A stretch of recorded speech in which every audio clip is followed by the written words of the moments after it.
Pakistan is going to go into a dark age. हम पत्थरों के ज़माने में जा रहे हैं, यकीन कीजिए। हमारी यहाँ सीरीज़ हो रही है बांग्लादेश वर्सेस पाकिस्तान की, तो वो आ गए हैं हमारे जो बांग्लादेशी प्लेयर्स हैं। तो उन्होंने भी एक ना गिला किया कि जिस होटल में हम हैं वहाँ पे इंटरनेट बहुत स्लो चल रहा है। लोगों का बिजनेस खत्म हो रहा है। बड़ी बड़ी कंपनीज जो हैं यहाँ से बिजनेस वाइंड अप कर रही हैं। कोई भी अभी तक हाई कोर्ट इस एक्स की बंदिश को ख़त्म नहीं करवा सकी और एक्स स्टिल पाकिस्तान में बंद है। इनकी ना प्रायोरिटीज ठीक नहीं है। अब आप लोगों के लिए दो लफ्ज़ मैं कहूँगा या आप दिल में ही अपने लिए दो लफ्ज़ कहेंगे? आप वो हैं, समझ गए? पूरी दुनिया के न्यूज़ चैनल पे यह खबर चल रही है कि भाई बांग्लादेश के प्लेयर्स को बहुत ज़्यादा मसला है, वो अपनी फैमिली से बात नहीं कर पा रहे। अगर हमें ये लगता था कि भारत हमारा दुश्मन है और भारत पाकिस्तान को स्टोन एज में फेंकना चाहता है, भारत पाकिस्तान का बुरा चाहता है, तो यकीन कीजिए भारत कुछ भी ना करे तो हम खुद अपने पाँव पे कुल्हाड़ी बार बार मार रहे हैं। और अब की बार हमने कुल्हाड़ी नहीं मारी, हमने सीधा कुल्हाड़ा मारा है और पाँव ही काट दिया।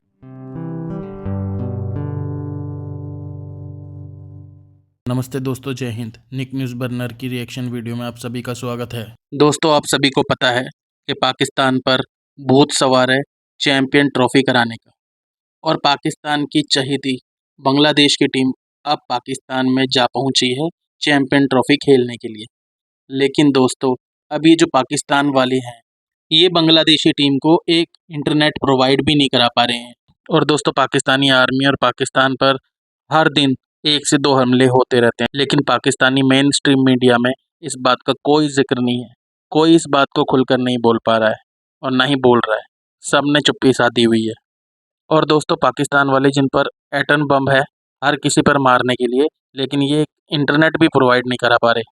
और दोस्तों, जब कभी कश्मीर में सुरक्षा कारणों की वजह से इंटरनेट पर बैन लगाया जाता है तो ये पाकिस्तानी अपनी मेन स्ट्रीम मीडिया में चीख कर चिल्लाते हुए बोलते हैं कि वहाँ इंटरनेट बंद है। और दोस्तों, पाकिस्तान में कुछ लोगों के पास, जिनके पास इंटरनेट है, वो वीपीएन लगा कर इंटरनेट चला रहे हैं। लेकिन दोस्तों, अब पाकिस्तानी आर्मी ने भी कह दिया है कि अब वीपीएन पर भी बैन लगाएंगे। और दोस्तों, बांग्लादेशियों की तो आपने सोच देख ली है, इनकी सोच भी वही पाकिस्तानियों की तरह से है, और पाकिस्तानियों की तो हमेशा से सोच आप जानते ही हैं। और दोस्तों, पाकिस्तान अब सीरिया की तरफ बढ़ता जा रहा है। जो हाल सीरिया के हैं वो पाकिस्तान के आने वाले वक्त में होने वाले हैं। तो दोस्तों, देर ना करते हुए चलते हैं आगे की वीडियो की तरफ और देखते हैं पाकिस्तानी रिएक्शन। धन्यवाद। इंटरनेट नहीं है और यहाँ पे इंटरनेट आएगा भी नहीं। एक बात याद रखिए, फायरवॉल ये जो लग गई है, फायरवॉल का दूसरा मरहला शुरू हो चुका हुआ है। इसका मतलब ये है कि आपके व्हाट्सएप मैसेज से लेके आपके बैंक अकाउंट के पासवर्ड तक एक एक चीज आपकी हुकूमत को पता होगी। फायरवॉल करती क्या है? फायरवॉल मैं आपको सादा अल्फाज में समझा देता हूं। आप जब कोई मैसेज किसी को भेजते हैं वो इनक्रिप्टेड होता है, यानी वो पहले कोड्स में कन्वर्ट होता है, ठीक है, और जब वो सारिफ तक जाता है आपका मैसेज तो वो डीकोड होके उस मैसेज में कन्वर्ट हो जाता है। रास्ते में वो कोड की सूरत में रहता है, कोई नहीं जान सकता कि ये क्या है। फायरवॉल क्या करेगी? उस कोड को रास्ते में रोकेगी, उसको वापस मैसेज में कन्वर्ट करेगी, फिर हुकूमत का जो एक सिस्टम एल्गोरिदम बना होगा वो उसको पढ़ेगी कि क्या लिखा है। कोई ऐसी चीज़ तो नहीं है जो हुकूमत मुखालिफ है, रियासत मुखालिफ है या इनके मिजाज के मुनाफी है। उसको अगर वो होगी तो ब्लॉक कर दिया जाएगा, जाके उस बंदे को उठा लिया जाएगा, या फिर उस मैसेज को आगे जाने दिया जाएगा अगर वो नुकसानदेह नहीं होगा उनके लिए। ये है फायरवॉल। इसकी वजह से क्या होगा दोस्तों, आपके बैंकों के पासवर्ड तक जो है वो अनसेफ हो चुके होंगे। आपके बैंकों का पासवर्ड भी पता होगा। और ये मैं अपने से नहीं कह रहा, एक्सपर्ट्स ने ये बात की है। दूसरा सबसे इंपॉर्टेंट चीज क्या होगी कि आपका जो इंटरनेट है वो बेमजीद बैठ जाएगा। पहले ही आपके मुल्क के अंदर जो फ्रीलांसर्स थे उनका काम ठप हो गया है। जो कई लाखों डॉलर आपके मुल्क में आ रहे थे फ्रीलांसर्स की वजह से, वो काम ठप हो गया है। आपका मुल्क इंडिया में 200 अरब डॉलर्स की इस वक्त आईटी एक्सपोर्ट कर रहा है। 200 अरब डॉलर्स की। आपके इंटरनेट ही नहीं है, आप कर लें मुकाबला और फिर आप ही की काम कर सकते हैं। वो अच्छी तरह आप जानते हैं, मुझे कहने की जरूरत नहीं है, मुझे अभी इस मुल्क में रहना है। तो इसी तरह से मुझे कोई ज़्यादा उम्मीद नहीं है कि इंटरनेट की बंदिश या उसको स्लो डाउन करने के हवाले से भी कोई खातिर खा पेशरफ्त हो सकेगी। एक अंदाजे के मुताबिक कोई 300 मिलियन डॉलर का जो बिज़नेस है वो यहाँ पर पाकिस्तान में मुतासिर हो रहा है। और अब आप देखिए कि लोग फिर क्या करें। अब लोग सड़कों पर आ रहेंगे, एहतजाज करेंगे, तो फिर आप उनको डंडे मारेंगे कि ये इंतशार फैला रहे हैं। लेकिन आप लोगों का जब रोज़गार छीनेंगे और लोगों को इस तरीके से आप माशी तौर पर नुकसान पहुंचाएंगे, तो फिर लोग किधर जाएंगे? महंगाई उरूज पर है, और जहां लोग ये कोशिश कर रहे हैं कि ऑल्टरनेट ज़रियों से कुछ अपनी इनकम में इजाफा कर लें, तो वहाँ पर आप लोगों का वो रास्ता भी बंद कर रहे हैं। तो ऐसे में फिर क्या होगा? लेकिन अफसोस की बात है, ज़ाहिर मुझे नहीं इसमें बहुत ज़्यादा उम्मीद कि कुछ होगा। पहले तो खैर गवर्नमेंट ऑन ही नहीं कर रही थी कि जी हम किसी तरह मुलव्वस है इंटरनेट की बंदिश में, बल्कि वो तो कह रहे थे कि जी हम हमारी तरफ से कोई प्रॉब्लम नहीं है।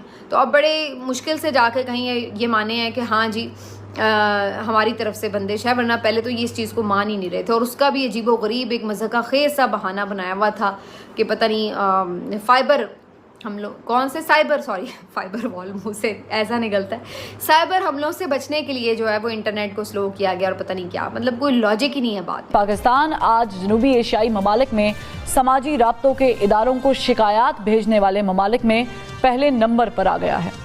यानी जब भी हमारा मुल्क किसी शोबे में कामयाबी के जीने तय करने लगता है, तो हुकूमत की जानिब से कोई नई रुकावट या पाबंदी आयद कर दी जाती है। वफाकी हुकूमत के सोशल मीडिया को कंट्रोल करने के लिए फायर वॉल लगाने के फैसले ने IT और फ्रीलांसिंग के शोबे को तबाही के दहाने पर ला खड़ा किया है। फायर वॉल के सिर्फ एक तजुर्बे के नतीजे में मुल्की मईशत को $30 करोड़ से ज़ायद नुकसान पहुंचने का तखमीना लगाया गया है, जबकि इस फायरवॉल ने मुल्क में इंटरनेट की रफ्तार को 40% तक सुस्त कर दिया है। हमारे हमसाए मुल्क भारत में गूगल, एप्पल, माइक्रोसॉफ्ट जैसी कंपनीज अपने दफातर खोल रही हैं, मगर हम आज भी मयारी इंटरनेट फराहम करने में और टेक्नोलॉजी को फ़रोग देने में नाकाम हैं। पाकिस्तान और बांग्लादेश आई है, पाकिस्तान में उनकी 2 टीमें आई हुई हैं और उनको पाकिस्तान में इंटरनेट का बड़ा मसला है। इंडियन मीडिया पे भी ये खबरें चल रही हैं और वैसे भी ये खबरें चल रही हैं। भाई ये फेयर प्रोपोगंडा है, इसमें हकीकत कुछ नहीं है। एक बात में हकीकत है, पाकिस्तान में इंटरनेट का मसला है, बट वो सिर्फ डेटा के सार्फिन्स के लिए है, वो बांग्लादेश के प्लेयर्स के लिए नहीं है। पाकिस्तान में जो लोग वाईफाई चलाते हैं उनको इंटरनेट का कोई भी मसला नहीं है। बांग्लादेश टीम को 5 स्टार प्लस होटल में रखा है लाहौर में, और जो उनकी टीम इस्लामाबाद में है उनको भी, और वहाँ पे अच्छा खासा वाईफाई चलता है। अगर चैंपियंस ट्रॉफी में भी इंटरनेट ना चल रहा हुआ तो फिर आपको पता है कि अब बहुत ज़्यादा इंसिस्ट किया जा रहा है कि इंडिया भी आए। तो अगर इंडिया भी यहाँ हुआ, कोहली ने अगर अपने अहले खाना को मैसेज भेजना हुआ और मैसेज ना जा रहा हुआ, और अनुष्का अगर अमृतसर आ गई तो सर यहाँ से पर्ची लेके मैं जाऊंगा उसको हाथ में देने के, कोहली ये कह रहा है। सर मुझे नहीं भेजना साथ, सर हम इकट्ठे जाएंगे। दोस्तों अगर आपको हमारी वीडियो पसंद आई है तो प्लीज़ लाइक ज़रूर करें और साथ में शेयर करना ना भूलें। और साथ ही दोस्तों ऐसी ही लेटेस्ट वीडियो देखने के लिए हमारे चैनल को सब्सक्राइब करें, साथ ही बेल का आइकन जरूर दबाएं ताकि सबसे पहले आपको हमारी वीडियो की नोटिफिकेशन मिल सके। धन्यवाद।